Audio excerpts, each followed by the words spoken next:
Good evening and welcome to SVG-TV News and Sports for Wednesday, March 12, 2025. I am Rochelle Baptiste.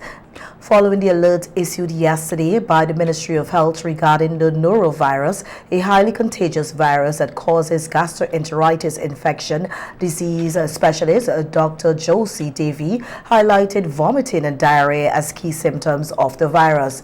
Dr. Davy emphasized that individuals experiencing these symptoms should take immediate precautions to prevent the spread of the virus. It is also referred to as the stomach flu. And we all probably would have heard of norovirus on cruise ships because that's one of the major places where this is happening. And now that we do have news that norovirus is in the country, we need to be aware. So if persons are experiencing vomiting and diarrhea, abdominal pain, and you're not too sure what's going on, you should seek medical attention. The incubation period for norovirus, roughly 24 hours to 48 hours, and one can get it from having contaminated food. It can also be person to person. It's also by aerolized vomitus. So if somebody vomits, because the vomit is very violent in norovirus, then those droplets can cause infection. Dr. Davy also provided valuable advice on how to prevent contracting the norovirus and offered tips for those already affected by the virus. If you're unable to keep stuff down, it means down. It means you may need some hydration from the doctor. But if it's not that bad and you can manage, please have things like coconut water, maintain your electrolytes. Because when you have vomiting and diarrhea, you are going to lose those electrolytes and feel very weak if you don't contain them. So that's one thing that persons should really take note of. To keep yourself protected, wash your hands frequently, because do know that it's on doorknobs and all these other places. If you're sick, please stay at home. Don't go to work with vomiting or diarrhea, especially if you're in the food industry. But it doesn't matter what job you do, stay at home if you have those symptoms. If you're caring for someone who has these symptoms, ensure that you wash your hands properly and you clean the areas that that person is frequenting. So those are just a few tips that persons can use. Of course, the topic goes much deeper. And today, Acting Prime Minister Montgomery Daniel also called on the public to remain vigilant and adhere to the precautionary measures recommended by health professionals.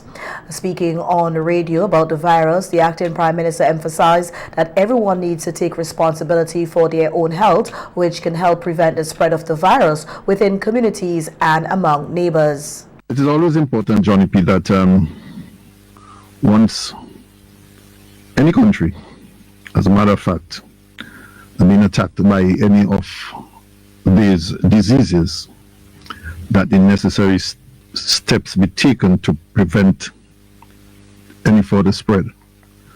And in the release, of course, from the Ministry of Health, Wellness and the Environment, that they are indicating that the general public should really take all necessary precautions, seeing that the virus causes gastroenteritis, where as a result you would have vomiting, diarrhea, stomach cramps, nausea, fever, and body aches.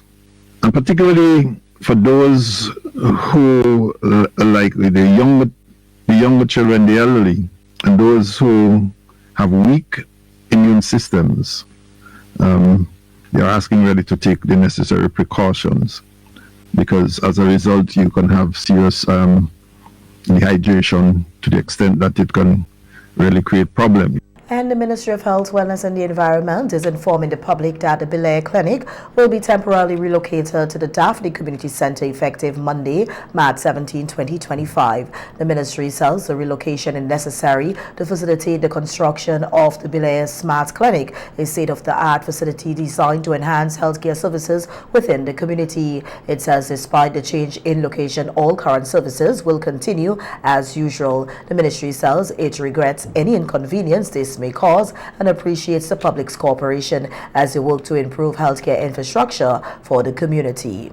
And also on radio today, Acting Prime Minister Montgomery Daniel urged farmers and fishers to check the various designated locations to uplift their Hurricane Beryl support, which is now ready for distribution. This support is for those whose names were not included in the first distribution earlier this year and who had to re-register. You see, I recall a number of individuals calling me, indicating that their names were not on the list.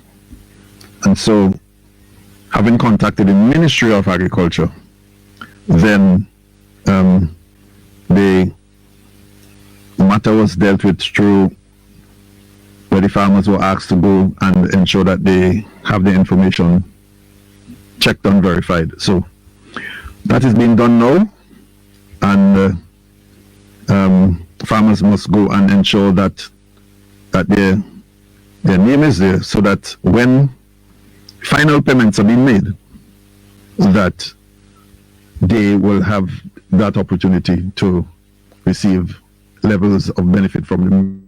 The Ministry of Agriculture announced that today marks the first day for the collection of Hurricane Beryl support to specific locations across the country.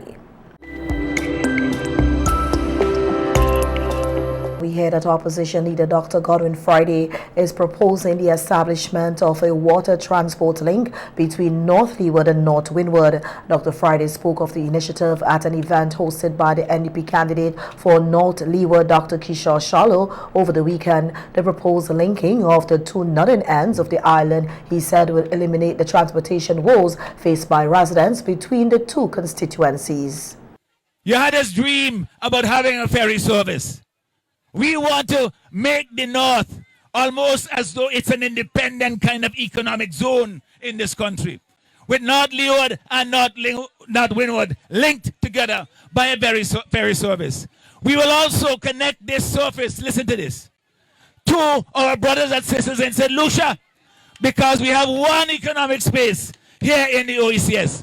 We are going to make it happen in reality in the New Democratic Party. My dear people, we have to think big. You either think big or you go home. We have to think in transformational terms. We have to think in ways that politicians haven't thought before for the people here of North Windward and North Leeward. Because there is absolutely no reason why we should be left behind in this part of the country. Why? Why do people accept poverty in this part of the country that doesn't exist anywhere else? Meanwhile, the NDP's candidate for North Leeward, Dr. Kishore Shallow, made a pitch to residents stating that he is committed to tapping into unexplored tourism initiatives that will benefit the area. Dr. Shallow, who held an event for the people of North Leeward on Saturday, said it is time to beautify and transform communities to boost tourism in the country. St. Vincent and the Grenadines, when you look at tourism, we have one of the best beaches in the entire world right here in Chateaubriand. One of the best. But what have they done for North Leeward, for Chateaubriand, for Cumberland, for Chumka Bay? Nothing. But yet they go around the road and build a quarry over there nobody in St. Simmons could benefit from. Huh? Huh? It's better they didn't invest that money in the beach in Chateaubriand. But telling you, there's a plan that we're going to put in Richmond, a cannabis village that is going to bring thousands of visitors to Chateaubriand, Richmond and North Leeward on a monthly basis when we are elected in government. Dr. Shallow, who is also the president of Cricket West Indies, underscored the importance of involving local communities in the development process. And the East St. George Constituency Council of the ruling Unity Labour Party will hold its conference on Saturday, March 15th, where its candidate will be selected to contest the upcoming general elections. The current parliamentary representative for the constituency, Camilla Gonzalez, said the constituency conference, which will be held at the Fair Hall Government School. And we're inviting, of course, all the comrades from East St. George and all the comrades across St. Vincent and the Grenadines to come through and show your support for East St. George and for the people of East St. George. We're going to have speeches by our comrade leader, Ralph Gonzalez. We're going to have Comrade Saboto Caesar. We're going to have the Tourism Minister of the Year, Comrade Carlos James, also speaking. And Comrade Clayton Borgin, who is currently the chair of the Constituency Council, speaking. And then we'll also hear from whoever the council decides to select as their candidate for the upcoming general election. So Gonzalez added that the Unity Labour Party must complete all of its constituency conferences as it prepares for the general elections. However, he noted that political campaigns should commence only after the party celebrates its 24th anniversary in government later this month. But we're getting ready to prepare for elections. At the end of this month, we're going to have a big celebration, anniversary in office later on in March. And you'll hear other announcements about that, but it's going to be a big deal. I think that will be the unofficial kickoff to the political season, not the election season. Election season could be a ways away. But we spend a lot of time as the government governing. We had to fix roads, we had to fix drains, we had to build schools, we had to collect taxes and all kind of thing. And there's another side out there who don't have to govern, who just running off at the mouth all the time. And we had to let them sometime because we have to govern. We were elected not to talk, we were elected to do. But there comes a time as you get closer to election where we also crank up our political machine. And that's when they always realize the strength and power and unity of our party. As the 12th Garifuna conference opened yesterday, Minister of Education Curtis King called on Vincentians to take greater pride in embracing the Garifuna culture. The minister, who is also a historian, stated that significant progress has been made by the Garifuna Heritage Foundation since the inception of the conference 12 years ago. He noted that young people, especially those in schools, have taken note of Heritage Month awareness. You have been instrumental in advocating for our history to be acknowledged and celebrated in our schools, in our communities, and across generations. Your efforts to promote understanding, unity, and pride among our Garifuna descendants in St. Vincent and the Grenadines and across the globe are a testament to your dedication to the betterment of all of our people. And we should give them a round of applause. The minister emphasized that the awareness and promotion of the Garifuna culture and traditions should extend beyond Heritage Month, which is observed in March. The center of these discussions. The preservation of our traditions, our art, and our identity must be prioritized as we chart a path towards a future where our people, wherever they are located, must be thriving, united, and proud. Let us continue, therefore, to embrace our legacy, not just in remembrance, but in our daily lives and in the development of a more inclusive and just society. Together, we can ensure that the Garifuna people not only survive, but flourish in the 21st century and beyond. The conference continues today with the Garifuna film being shown daily for the duration of the event. The conference will conclude tomorrow.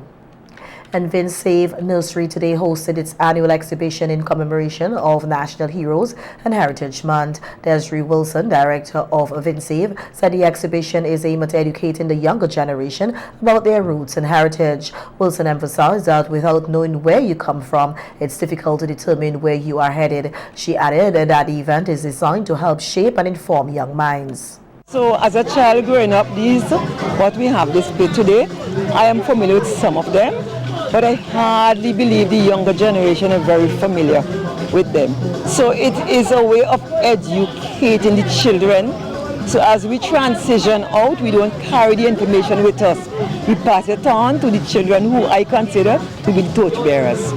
We hope at the end, not only for today, but to whet the children's appetite. As just today, as we are doing this interview, we have the St. Vincent Grammar School here with us. I am hoping that some of these boys will be tasting what history looks like, and for future would try to at least acquire some knowledge of the history. So if they themselves become a teacher, they will have something to look back on, and they'll be able, in a knowledgeable position, to speak from what they would have observed this morning. Several attendees of the exhibition shared what the celebration means to them and what they have learned by participating in the event. Yeah, heritage, they mean a lot to me, to know about my background and where I came from, and tradition, and to pass it on to the younger folks, because some young folks don't even know what happened in the days before. So I'm glad that we're here today, and we have different things like baskets made from hand, things. We used to take this to the market to get our veggies in and everything like that. Yeah, I learned about like the old-fashioned things. Like I never knew how a typewriter work or a brittle work until I came here. So now I know like how they work. The iron looked different. Never knew the juicy bottles were in glass. I thought they were always in plastic. And these baskets, they look very old-fashioned, very cool. I mean, I didn't know about the hot iron. I thought it was always, but that is really cool. I didn't know they actually fed them such small portions. When I first saw it, I thought it was like maybe a drink holder or food. Well, of course, a food.